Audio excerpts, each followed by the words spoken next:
भाई कैसे मिजाज? सर बहुत शुक्रिया। मिजाज तो अच्छे हैं बट मूड अच्छे नहीं है। हाय हाय, पाकिस्तान टीम की कारकर्दगी की वजह से।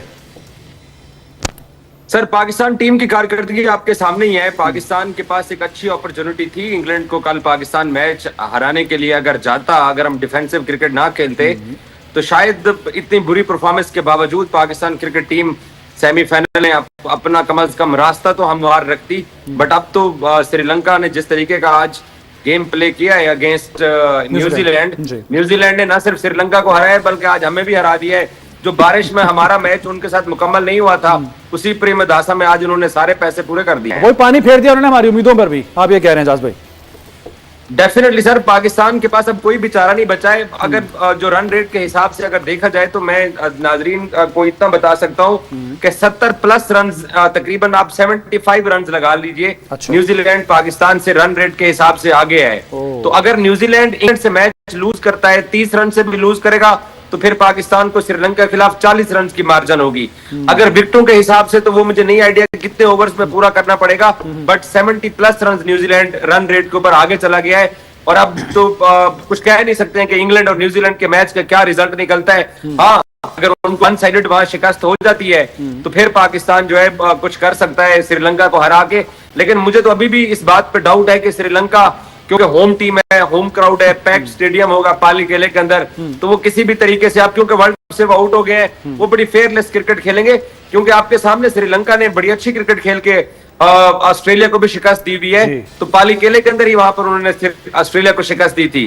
तो अब देखते हैं कि हम किस तरह की क्रिकेट खेलते हैं उस दिन। अच्छा ये बताएं, दूसरे जो टीमों के कप्तान है वहां पे हमें जिम्मेदाराना ना सिर्फ बैटिंग नजर आती है बल्कि फैसले भी नजर आते हैं। ब्रुक हो या आज जैसे कि मिचेल हो, इनकी हमें बैटिंग नजर आई। लेकिन हमारे कप्तान डिसीजंस की बात करें तो ऐसा लगता है जैसे उनको बस बता के भेजा गया कि भाई ये तुमने करना है, इससे बाहर नहीं निकलना। जहां जिस बॉलर को लगाने की जरूरत होती है वो नहीं लगाते। और डिफेंसिव होकर कल हमें नजर आया था जिस तरीके से बॉलिंग की जा रही थी हमारे बॉलर्स की तरफ से। ये मसला क्या है सलमान आगा का? सर ये मसला आज का नहीं है। पाकिस्तानी कप्तानों का जो अपने जो मेन बॉलर्स के जो ओवर का हिसाब किताब होता है, सईद अजमल साहब बैठे हुए हैं। हाँ।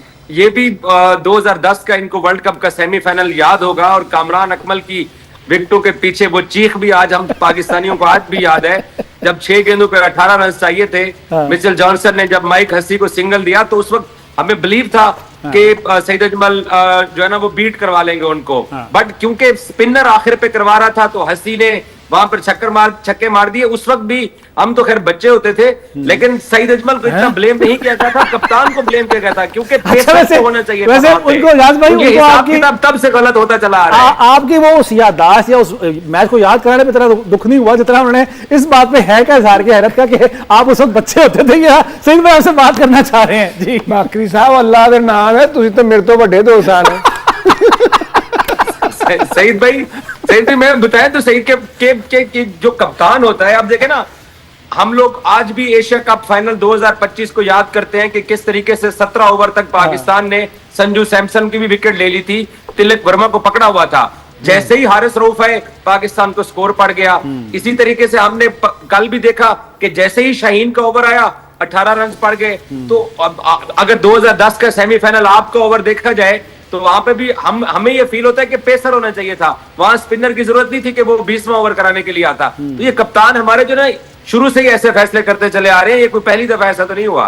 अच्छा, उस वक्त भी कप्तान का गलत फैसला था आपको ओवर देना सईद भाई? नहीं देखे, मैं उससे पिछले मैच में मैंने 14 रन डिफेंड किए, ठीक है। मगर यह है कि उस वक्त सूरत हाल थी कि हवा का जो सिनेरियो देखते हुए ना, उसका रुख देखते हुए बॉलर चेंज करते हैं एंड। अच्छा। वो कैप्टन ने कहा कि आप डर रहे हो, हमने कहा कर रहे हो, बस उन्होंने फिर कर दिया पूरा। बात ये नहीं होती, बात ये होती कि डिसीजन लेने की पावर। वो उस वक्त कैसा डिसीजन लिया गया, जहाँ आमर का लास्ट ओवर करना चाहिए था, सईद अजमल का उससे पहले कराना चाहिए था, ये तो कैप्टन के ऊपर होता है ना। अब कैप्टन मुझे ग्राउंड में कहता है कि तूने लास्ट ओवर करना, मैंने तो करना है ना, फिर कप्तान की तो माननी है ना, क्योंकि वो ग्राउंड में खड़ा होता है और कैप्टन ही चेंज कर सकता है एवरीथिंग ग्राउंड के अंदर, क्योंकि बाहर से तो वो कोच मशवरा दे सकता है। ग्राउंड के अंदर कैप्टन ने सब कुछ करना होता है। और हमारा कैप्टन जो है ना, वो मुझे नहीं लगा कि इस वर्ल्ड कप में कोई इतने ऐसे अच्छे डिसीजन लियो। ये वर्ल्ड कप की बात नहीं कर रहा, इससे पिछले जितने भी मैचेस हुए हैं उसमें भी हमने देखा है कि कप्तान को सिर्फ पुश किया जाता है कि तू कप्तान है। अच्छा, एक्चुअल में कप्तान पीछे है। चाहे वो ऑस्ट्रेलिया के खिलाफ व्हाइट वॉश हो, तब भी आप समझते कि उसके डिसीजन ठीक नहीं थे? बिल्कुल नहीं। अच्छा, हाँ जी, बहुत सारी चीजें कौन देखें, ऐसा हम कप्तान अपनी सही भाई? परफॉर्मेंस से हम अपने आप को राजी कर रहे हैं, हाँ। मगर जो डिसीजन लेने की पावर है वो ग्राउंड के अंदर खड़े कैप्टन का पता होना चाहिए बंदे को कि ये जो डिसीजन लेगा इसको हम बैक करेंगे। अच्छा, आप तो उसको कप्तान नहीं मान रहे। इजाज साहब, आप सुन रहे हैं गुफ्तगू सईद भाई की, आपके ख्याल में फिर कौन है असल कप्तान? सर डेफिनेटली माइक हेसन है।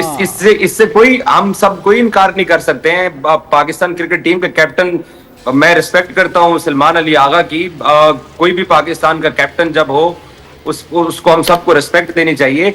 लेकिन ये बात सईद भाई का इशारा बिल्कुल दुरुस्त है। माइक हेसन पीछे बैठ के ये सारे फैसले कर रहे हैं।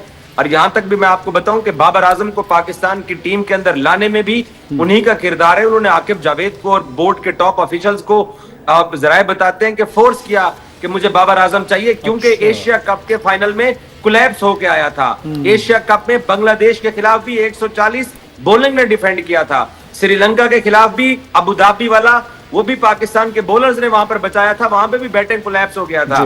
तो उनकी ख्वाहिश के ऊपर ये आए थे, और लगता है शादाब भी उन्हीं की ख्वाहिश के ऊपर आए हैं। और कहीं ना कहीं माइक हेसन, पाकिस्तान की जो प्लेइंग 11, मुझे सिर्फ कोई बंदा ये बात बता दे कि नसीम शाह जो है उनको बेंच पे बिठा के सलमान मिर्जा को आपने मैदान पे क्यों उतारा है? आप इसी इंग्लैंड पाकिस्तान मैच से पहले, आपको याद होगा, मैंने सईद भाई को सवाल किया कि बतौर हेड कोच क्या आप अपने सीनियर बॉलर पे जाना चाहेंगे या आप किसी जूनियर पे जाएंगे? तो इन्होंने कहा था कि डेफिनेटली मैं शाहीन के साथ जाना चाहूंगा। शाहीन ने ठीक है 3 विकेटें ले ली हैं, बट वहां पे नसीम भी बनता था। लेकिन मुझे ऐसा लगता है कि माइक हेसन को ये जिम्मेदारी कबूल करनी चाहिए। ये सारे उन्हीं के डिसीजन है।